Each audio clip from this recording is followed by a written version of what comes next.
Hey guys, আসসালামু আলাইকুম guys. So guys, দেখুন যে আপনার মিরপুর যে স্টেডিয়াম বা আপনার পিচ বলেন, এটা যে আসলে একটি একদম মানে বিজর্মা লেভেলের একটি পিচ, এটি কিন্তু বারবার প্রমাণ হচ্ছে বাংলাদেশের বিদেশে গিয়ে বাস করার কারণে। ইতিমধ্যে তো আপনারা জানেন যে বাংলাদেশ শেষ নাক কাটাটা আসলে আমেরিকার সাথে কেটে ফেললো। যাই হোক গাইস, এটি কিছু করার নেই, এটা আসলে দরকার ছিল। তো গাইস, এতে আমাদের শিক্ষা নিতে হবে যে আমরা নিজেদের সাথে ইচ্ছা মতন পিচ বানিয়ে অস্ট্রেলিয়া, নিউজিল্যান্ডকে আমাদের দেশে হারালেও তো এর পরও কিন্তু মূল ক্ষতি কিন্তু আমাদের নিজেদের দেশের ক্রিকেটই হচ্ছে। দেখুন যে গাইস,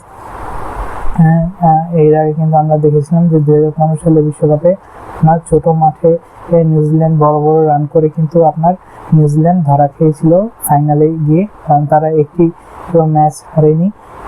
আপনার গ্রুপ পর্ব থেকে শুরু করে সেমিফাইনাল পর্যন্ত নকআউট স্টেজে কিন্তু তারা আপনার ফাইনাল হেরেই বসেছে। যেই অস্ট্রেলিয়াকে তারা গ্রুপ পর্বে হারিয়েছিল, সেই অস্ট্রেলিয়াই তাদেরকে আবার তাদেরই মাটিতে এবং ক্রিকেটের তৎকালীন এবং বর্তমান দ্বিতীয় সর্বোচ্চ বৃহৎ স্টেডিয়াম তাদেরকে একদম নাকানিচু বানিয়ে অপমানজনক লজ্জা উপহার দেয়। তো এরকম কিছুই আসলে বাংলাদেশের আসলে দরকার ছিল। তবে ধন্যবাদ আমেরিকাকে। অনেকেই বলবে যে আমি আমেরিকাকে তেল মারছি আমেরিকার পাসপোর্টের জন্য, যে যাই হোক গাইস, সেটি আসলে বড় বিষয় নয়। অনেকেই অনেক কথা বলবে, তো গাইস সেগুলো কথাতে কান দেওয়ার আসলে কোনো প্রয়োজন নাই। তো গাইস, আমি মনে করি যে বাংলাদেশের এখনই দরকার যে পিচ এবং বাকি সব কিছু পরিবর্তন করে, এবং দ্য মোস্ট ইম্পর্টেন্টলি আমাদের টার্গেট নেক্সট ওয়ার্ল্ড কাপ। এই বিশ্বকাপ না, নেক্সট ওয়ার্ল্ড কাপ, এরপরের বিশ্বকাপ। এই ধরনের মানুষ এবং আমরা তো জিততেই চাই, কিন্তু আপনারা দোয়াই করেন না। এই ধরনের প্লেয়ারদেরও আমরা দলে দেখতে চাই না, কারণ আমরা কোনো নির্দিষ্ট ব্যক্তিকে নয়, এবং আমরা বাংলাদেশের ক্রিকেটকে এবং বাংলাদেশকে ভালোবাসি। তাই আমি মনে করি যে দলের সাথে, দেশের সাথে আপনারা এক্ষুনি পদত্যাগ করুন, এবং বিশ্বকাপ আপনাদের খেলার দরকার নেই, কারণ আপনারা তো না জিতলেও 2 কোটি টাকা পাবেনই।